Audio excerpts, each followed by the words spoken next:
speak, and probably at the end of a year and a half, you may have had enough of me. Similar to the early speakers, I wasn't a Rotarian.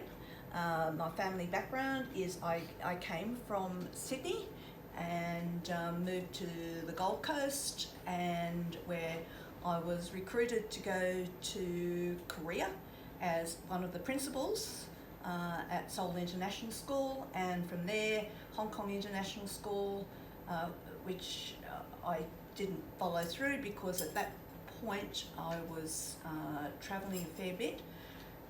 From there I came back to Australia in 2003. So I had been overseas since about 1997 to 2003.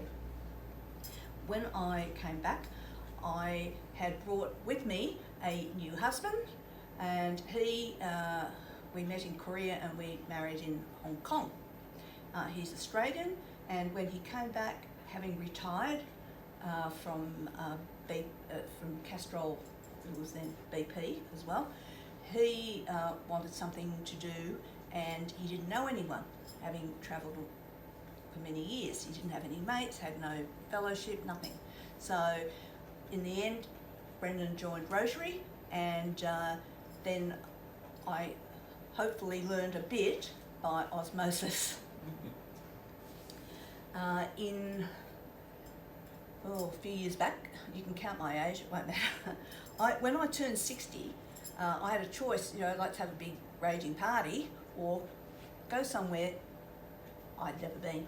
And so I went to Cambodia as a bit of a reunion with some expat mates, and they said to me, "Oh, we're all going in the Angkor Wat Half Marathon, so you in."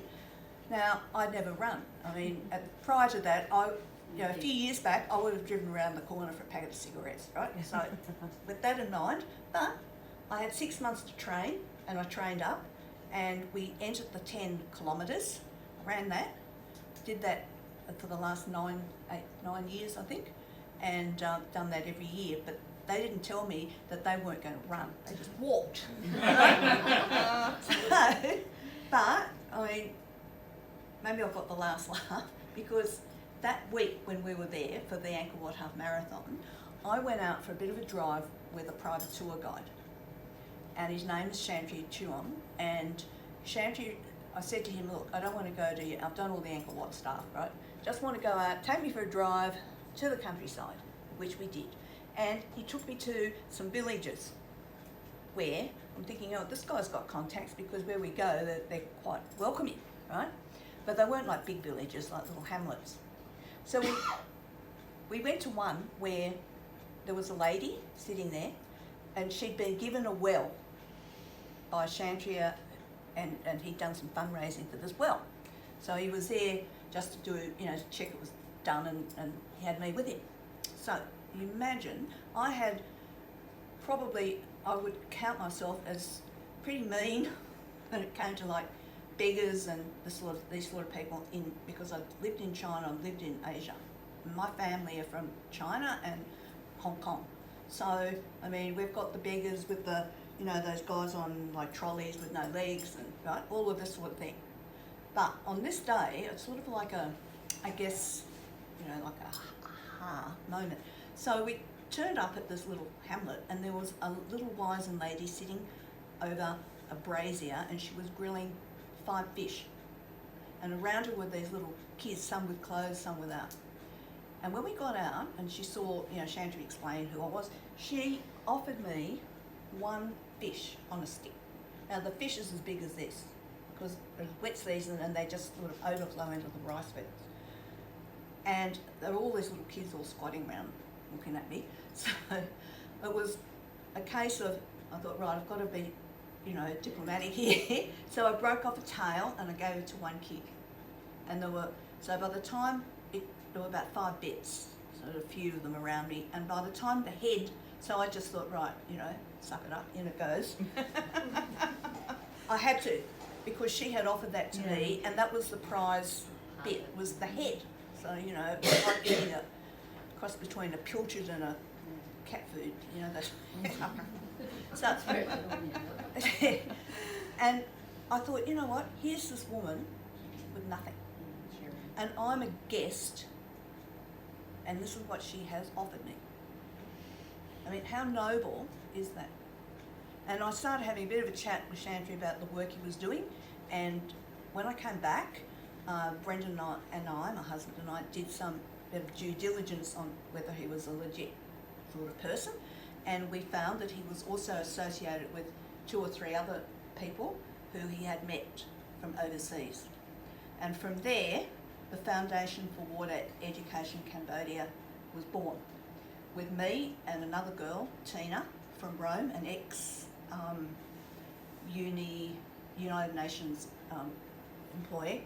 The 2 of us have fundraised since then, and what we've done is we've done about 470 wells in the Siem Reap area of 3 different, types. You've got, depths.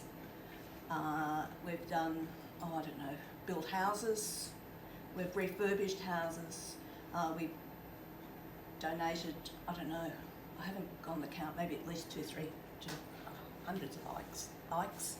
And then we're working in a school where we supply laptops and devices, helping the teachers with in-service books and so forth. And sponsoring some students, mainly girls, and we have one medical student at Phnom Penh University of Health Science, and she's in 4th year, and she's on the Dean's list, and she's doing very well. My work in Cambodia, out in the field, literally in the fields or rice fields, put me into contact with a lot of kids and girls who were just hanging out at home or married off pretty early. And it was always at the back of my mind. So one day I went to the doctors for something or other, and there was a Rotary down under. Somebody was reading it, they just, stuck it on the top of the pile, and I was reading in it, and it had a little article about studies for girls, and I thought, oh God, this will be all right.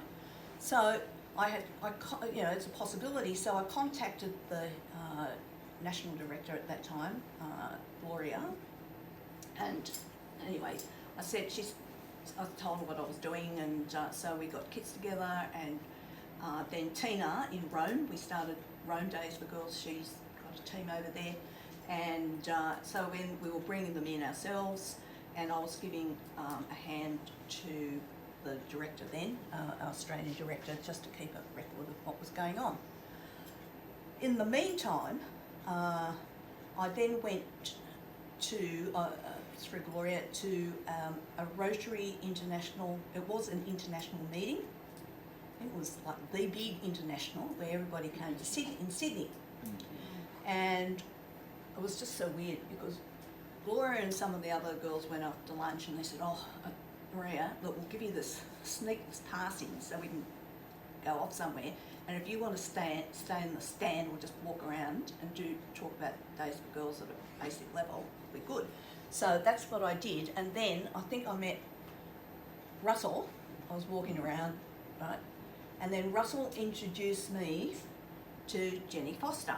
And then Jenny and I met in Cambodia, and then I met Deb on a bus in Cambodia, on the back of a bus. So we were all, as Jenny calls, all these connections, so to speak. And then when I came back to Melbourne, I continued on, generally working with Days for Girls until it became like so big that products are coming in, let's say, to the country from, like China, Australia, UK, Laos, Rome, New Zealand, USA, and other countries, that it is hard to track things, individually track, but nevertheless, I guess the head office, at least they've got the numbers. And eventually, our CEO Celeste and more the international team invited me to apply for a position at Days for Girls as a regional director. And they've got regional directors in the States and some country regional directors, of which I am regional rep for Cambodia. And basically what we do is we are really at this point involved with the education and an MOU with the Cambodian Ministry of Education, Youth and Sport we're registered now as an education NGO, which allows us to go into schools. We can't just go into a school, but through the the usual channels, we can go in there and do the education, and we are also involved in a couple like the teachers' colleges where we are training the master teachers to teach the Days for Girls curriculum to other teachers.